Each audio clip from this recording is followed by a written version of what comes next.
Alors on lit quoi ce soir? Ce soir je vous propose de découvrir la Symphonie des animaux de Dan Brown. Alors pour ceux qui se poseraient la question, oui, c'est bien le même Dan Brown qui a écrit le Da Vinci Code. Alors étrange me direz-vous, rien à voir.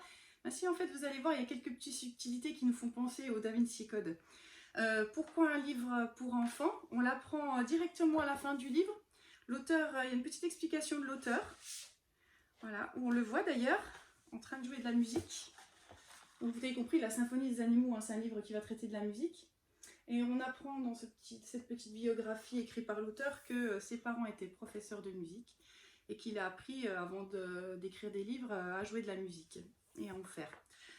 Donc voilà, donc c'est pas seulement un livre, il n'a pas seulement écrit le livre, il a aussi composé la musique qui va avec ce livre. Donc pourquoi je disais que ça va un petit peu à voir avec le Da Vinci Code? Parce que c'est un livre qui regorge d'énigmes, de mystères, de petites choses à trouver. Enfin dans ce livre, on s'amuse énormément, on enquête, enfin, c'est vraiment un jeu autant qu'une lecture. C'est pas une histoire, hein, ça va pas vous raconter une histoire, même s'il y a quand même des choses qui ont des rapports évidemment les uns avec les autres. Mais c'est vraiment avant tout une aventure. Moi je dirais que c'est une aventure ce livre. Alors donc, symphonie, animaux, voilà, ça résume bien le livre. Donc c'est l'histoire d'un orchestre un petit peu particulier qui est mené par une petite souris, un petit souriceau, qui s'appelle le Maestro Souriceau. J'aime beaucoup cette petite souris, elle est très marrante. Voilà, donc c'est Maestro Souriceau. Voilà, c'est ce petit chef d'orchestre. Alors il est encore plus beau quand il a son petit costume et son petite... voilà, on le voit, je sais plus. Voilà, avec son petit nœud papillon là. Il est très très mignon ce petit souriceau. Les dessins sont vraiment très jolis. Voilà, ce petit souriceau va nous guider tout au long du livre. Ça va être un petit peu l'élément qui va revenir à chaque fois et qui va nous faire voyager à travers différents thèmes, différents paysages, avec différents animaux et justement de nombreuses musiques qui vont être en rapport avec tous ces animaux. Alors si vous avez bien regardé, vous avez également une petite abeille que l'on voit aussi. Alors vous la voyez ici, cette petite abeille. Voilà, la petite abeille qui est ici. Voilà, là, la voilà. Et cette petite abeille, eh bien on va la retrouver tout le long du livre. Alors elle est déjà ici. Elle est vraiment partout. Voilà, elle est ici aussi, la petite abeille. Cette petite abeille, on va la retrouver tout le long du livre. Et alors ça va être déjà la première chose amusante à faire, c'est découvrir où est l'abeille à chaque fois, où est-ce qu'elle est cachée. Alors je sais pas, je prends n'importe quelle page. Alors je prends n'importe quelle page, vous voyez déjà les illustrations qui sont superbes. Voilà, déjà on voit déjà les illustrations magnifiques. Hein. Et là, ça va être déjà un premier jeu, c'est d'essayer de retrouver la petite abeille. Alors là, bon, bah, je me souviens plus exactement où elle peut être. Ah bah, elle est dans le nid du phacochère, là. Voilà, on la voit ici, la petite abeille. Voilà, là, elle se cache ici. Elle est des fois bien cachée, hein. Faut bien chercher. Hein. Voilà, on peut s'amuser à retrouver la petite abeille et on a toujours notre petit souriceau qui est ici. Alors c'est quand même un livre au départ, donc il y a quand même du texte. Alors, on va peut-être commencer par là, parce que je vous ai parlé déjà de l'abeille et tout ça. Il y a tellement de choses, c'est tellement riche que je vais peut-être partir un petit peu dans tous les sens, vous m'excuserez. Mais franchement, je suis toute excitée de vous le présenter parce que ça pullule de choses intéressantes. Alors donc notre souriceau, il nous présente des animaux à chaque page. Donc ici, ben, la première page, c'est celle des oiseaux par exemple. Et pour chaque page, il y a un petit texte un petit peu poétique, souvent en vers, hein, notamment, ouais, souvent en vers, avec voilà, un petit truc un petit peu sympa à lire. Donc par exemple, je vais vous lire les oiseaux. Donc c'est Bonjour les oiseaux. Dès que le soleil se met à briller, les oiseaux des forêts viennent vous saluer. Ils cacardent, ululent, gazouillent, pépillent, caquettent, roucoulent, crient. Tous ces cuits-cuits, ça fait un bruit, un méli-mélo de mots d'oiseaux. Mais si tu t'attardes quelques instants, tu entendras chacun de leurs chants. Voilà, un petit texte poétique, sympa à lire avec les enfants, du vocabulaire un petit peu... On entend même dans les sonorités, hein, il y a les rimes, mais il y a aussi les sonorités, les caquettes, cacardes, ulule, gazouille, c'est des petits sons particuliers qui sont sympas à entendre. Et ensuite, il y a la petite phrase de Souriceau. Il a toujours une petite pancarte avec une petite morale. Une petite phrase un petit peu comme ça. Même quand la vie paraît sans dessus-dessous, tu peux trouver de la beauté partout.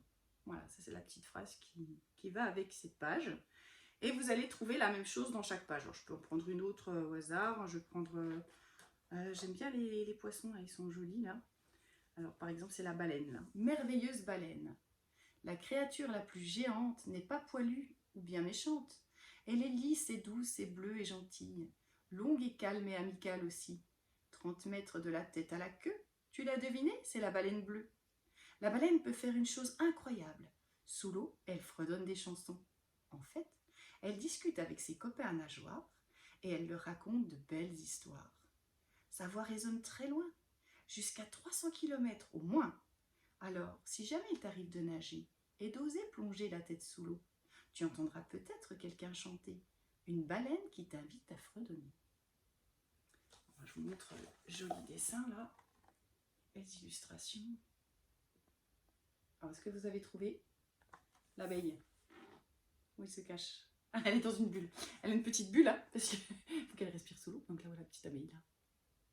Elle est vraiment sympa cette petite abeille. Donc voilà, et la phrase de Petit Souriceau, c'est « Si tu écoutes la nature avec attention, tu entendras un tas de conversations. » Donc ça a toujours un petit rapport quand même avec le texte. Donc voilà, déjà, on peut déjà discuter de ça, du texte, ça c'est chouette. Les illustrations sont magnifiques, mais c'est pas tout. Il y a encore plein d'autres choses. Alors, chaque page, donc je vous ai dit, a un rapport avec un animal précis, mais aussi avec un instrument. Donc, alors la baleine, je ne sais pas quel instrument c'est. Je vais tricher un petit peu. La baleine, c'est la flûte traversière. Je vous dirai après comment je me souviens. Comment on fait pour trouver... Oui, c'est la flûte traversière ou je me trompe? C'est peut-être pas ça finalement. Oh, je me trompe peut-être. Oh, j'ai un petit doute. Bon, bref.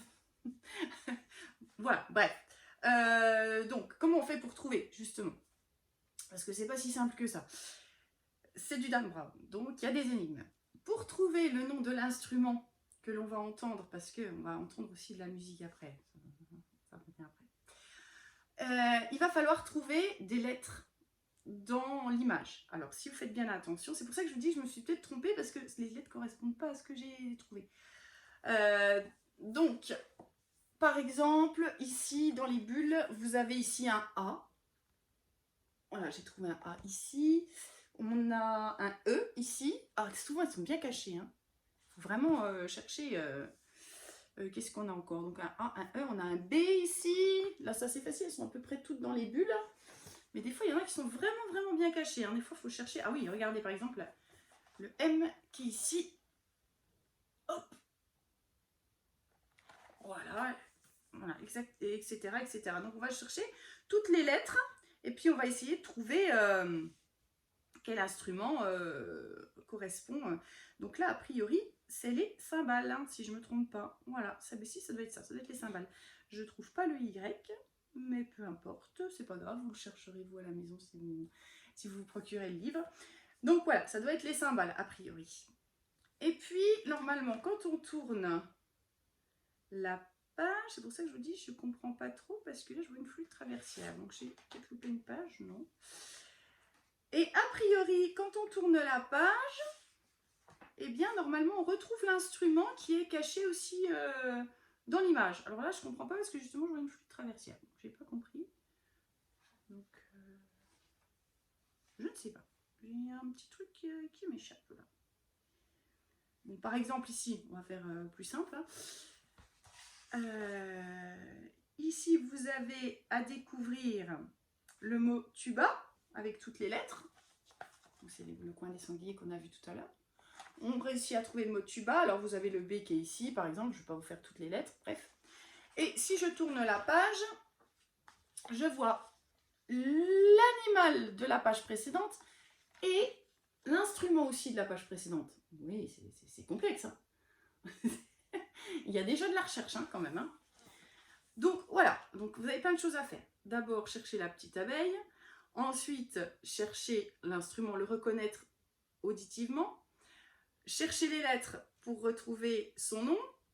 Et après, si je tourne la page, retrouver l'instrument et la bestiole qu'on a vue sur la page d'avant. Enfin bref, vous y passez des heures, hein.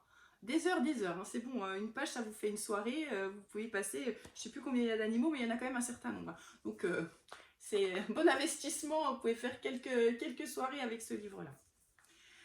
Alors, pourquoi je vous ai dit qu'il était magique? Parce que, comme c'est un livre sur la musique, ben, ce serait dommage quand même de ne pas pouvoir l'écouter. Alors, si vous faites bien attention, pas de CD. Et non. Voilà, il n'y a pas de CD. Donc, comment on fait? Eh bien, si vous regardez bien, sur la première page, vous avez un QR code, ici. Voilà. Alors, avec votre téléphone ou avec votre tablette, il vous suffit de scanner ce QR code qui va vous installer une application sur votre appareil. Alors, comme je suis en train de filmer avec mon téléphone, je ne peux pas vous le faire, mais j'ai pris ma tablette et je l'ai mis sur ma tablette. Alors, j'espère que ça va marcher parce que c'est pas avec une tablette, c'est pas forcément évident parce qu'on a besoin de l'appareil photo et c'est pas toujours très simple. Alors, donc, j'ai installé cette application. On la voit ici. Voilà. Je ne sais pas si vous la voyez. Là, ici, la symphonie des animaux. Elle s'est installée sur mon appareil. Et donc, je vais cliquer. On va le faire en direct, hein. J'espère que ça va marcher. Alors, voilà. Vous entendez déjà la musique. Et donc, on retrouve notre souriceau. Voilà. Qui nous explique ce qu'il faut faire. Donc, il faut placer la caméra au-dessus d'une page, n'importe laquelle. On a toujours de la musique, hein. C'est super chouette. Là, c'est la première, c'est l'introduction. Vous avez l'introduction. Voilà. Alors, je vais essayer de vous le faire en direct, voir si ça marche. Alors, on prend n'importe quelle page. Alors, je prends, je sais pas, j'aime bien les kangourous, moi, ils sont sympas, les kangourous. Voilà. Alors, je prends la page des kangourous. Voilà. Et puis, je vais placer ma caméra. Je vais essayer avec l'iPad, c'est pas simple, hein. Excusez, ça marche pas tout de suite. Je vais placer ma caméra au-dessus de ma page, n'importe où, a priori n'importe où. Et logiquement, j'espère que ça marche pas. Alors, n'oubliez pas, tenez votre téléphone au-dessus des pages pour continuer. Ouais, c'est ce que j'essaye de faire. Bon, s'il y a de l'ombre ou s'il y a quelque chose, ça marche pas. Tout à l'heure, ça a marché. Mais là, je vais peut-être le nez sur la caméra. Je ne sais pas. Je suis pas très douée. Alors, tout à l'heure, ça a marché. Hein. J'ai testé, évidemment. Là, ça ne marche plus. Alors, coucou. Essayez de changer de page. Les chats. Est-ce que ça marche mieux avec les chats? Non. Coucou. Alors, le problème, c'est que je ne sais pas où il faut mettre la caméra parce que je ne sais pas du tout comment ça fonctionne. Ah! Voilà, ça y est, j'ai réussi. Il faut tard que jamais. Donc voilà. Il nous met une petite image. C'est pas la même d'ailleurs que sur le livre. Hein. Et on entend la musique. Donc avec un orchestre symphonique, hein, donc c'est super joli. Ça permet aussi de faire découvrir les instruments de l'orchestre aux enfants, donc c'est très riche, hein, franchement très très riche. La musique est très belle en plus, donc franchement c'est super sympa. Alors je sais pas si je peux essayer avec un autre. On a l'arrêt, alors je regarde mon appareil photo, je change de page, je vais essayer.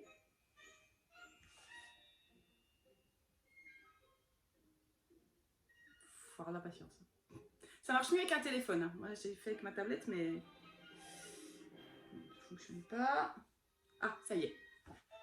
Ah voilà, ça marche du premier coup pour ce que j'ai téléchargé là. Je sais plus ce que j'ai. C'est la berceuse des criquets. Donc voilà, on a la berceuse des criquets.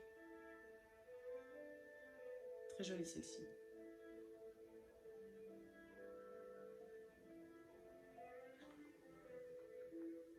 C'est très beau.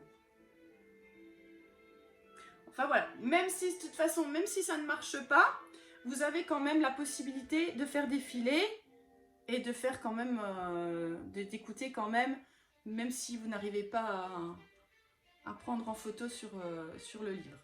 Donc vous voyez, il n'y a aucun souci, on peut écouter sans se casser la tête si ça ne marche pas. Mais c'est sûr, je vais couper parce que voilà, c'est bien, voilà, vous avez vu. Avec des enfants, c'est quand même plus sympa de les faire mettre parce que ça a un côté magique, quoi. Moi, je ne comprends pas encore comment c'est fait, hein, voilà. Mais c'est une chouette technique. Et avec un téléphone, ça marche mieux, franchement. Avec la tablette, c'est un peu plus compliqué parce qu'on ne sait pas trop viser. Et puis, mais ça fonctionne, vous avez vu quand même, au bout d'un moment. À la fin du livre, vous avez aussi, une fois qu'on a découvert tous les instruments, toutes les musiques, vous avez en plus Maestro qui revient avec une superbe image. Et c'est une page qui va voir abracadabra. Ça s'ouvre et vous avez tous les animaux avec tous les instruments de l'orchestre au complet. Donc voilà, c'est juste magique, quoi. Il est superbe ce livre. Aussi bien à entendre qu'à voir, quoi. Bon, voilà, c'est formidable. Bon, voilà, je crois que je vous ai à peu près tout dit. Alors en plus, vous avez en plus au début et à la fin la double page de, voilà, la première page. Ce sont les instruments de l'orchestre avec leur nom. Donc c'est vraiment très, très, très complet. Bon, voilà. Il y avait plein de choses à dire. Je pense que j'ai à peu près tout dit. J'ai peut-être certainement oublié des choses parce que vous pouvez vous amuser à regarder en détail aussi les illustrations parce qu'il y a plein de choses. Ah, en fait, je sais pourquoi je me suis trompée tout à l'heure parce qu'on retrouve plusieurs instruments en fait à chaque fois dans chaque page au fur et à mesure qu'on les découvre. Donc, ouais, c'est assez formidable. Là, on a le cheval avec son tambourin. Là, on a la pieuvre qui a la cymbale. Enfin bref, on y passerait des heures. Hein. Franchement, des heures et des heures. Voilà, bon, donc, je vous le conseille si vous aimez la musique et pour faire découvrir la musique aux enfants. Il n'y a pas vraiment d'histoire, mais c'est très très poétique, très chouette, très doux. La couverture est belle aussi. Vous ne la voyez peut-être pas sur la vidéo, mais elle est un petit peu en relief et ça brille un petit peu. Hein, je ne sais pas si on voit bien là, hop, ça brille un petit peu et c'est un petit peu en relief. Les instruments et puis le titre. Voilà, donc c'est vraiment chouette. Donc voilà, l'application est totalement gratuite. Hein. Je vous dis ça comme ça, je vous rassure. Non, c'est vraiment super beau. Et je me demande si on ne peut pas retrouver aussi, si on ne peut pas télécharger l'application, si c'est pas sur Spotify ou sur Deezer. Je ne suis pas sûre. Là par contre, je ne suis pas sûre à 100%, mais c'est possible. Bon, pour le petit côté pédago, il y a une tonne de choses à faire. En français, on peut étudier les rimes, la poésie, faire apprendre même certains textes qu'ils préfèrent. On pourrait les laisser choisir le texte qu'ils ont envie de choisir et puis leur faire apprendre les petites poésies. En EMC, on peut travailler sur la petite phrase de Souriceau, là, à chaque fois. On peut l'apprendre à chaque fois et leur demander à quoi ça leur fait penser, expliquer avec eux ce que ça veut dire et puis ce qu'il entend par là. En musique, évidemment, vous faites quasiment l'année là-dessus. Hein. Franchement, peut-être pas l'année, mais bon, travailler sur l'orchestre philharmonique, ben voilà. Là, on travaille sur l'orchestre au complet. Hein. Donc, c'est assez chouette. Hein. Voilà, on peut travailler, pourquoi pas en littérature aussi, essayer d'écrire aussi un petit texte avec un des animaux, et puis essayer pourquoi pas de le mettre en musique après, avec des percussions par exemple.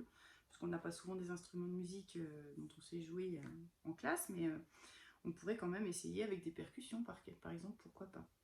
Alors moi je l'utilise en ce moment d'ailleurs en musique. Justement, je fais mes séances de musique à partir de ce livre.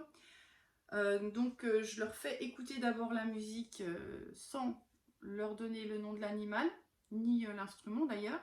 Et on essaie d'imaginer quel animal ça peut être. Bon, j'ai des CPC1, hein, donc c'est un peu sympa. On danse aussi, on danse à la manière, comment on danserait, comment on ferait, et quel animal ça pourrait être. Donc voilà, on essaie de bouger un petit peu sur la musique, de reconnaître éventuellement l'instrument si on le connaît. Et puis ensuite, eh bien, on essaie de trouver justement l'instrument, d'aller chercher les lettres. Voilà, d'aller chercher les lettres à l'intérieur pour voir de quel instrument il s'agit. Alors j'ai fait des petites fiches, voilà, ça peut se présenter comme ça par exemple. Hein. Voilà, j'ai fait des petites fiches de ce genre-là pour chaque pour chaque instrument. J'ai pas encore fini, hein, j'ai pas tout fait encore. Donc vous avez, j'ai recopié le texte parce que j'ai pris la photo, j'ai scanné la photo de la page où il y avait le texte, mais c'est pas lisible. Donc j'ai retapé le texte là.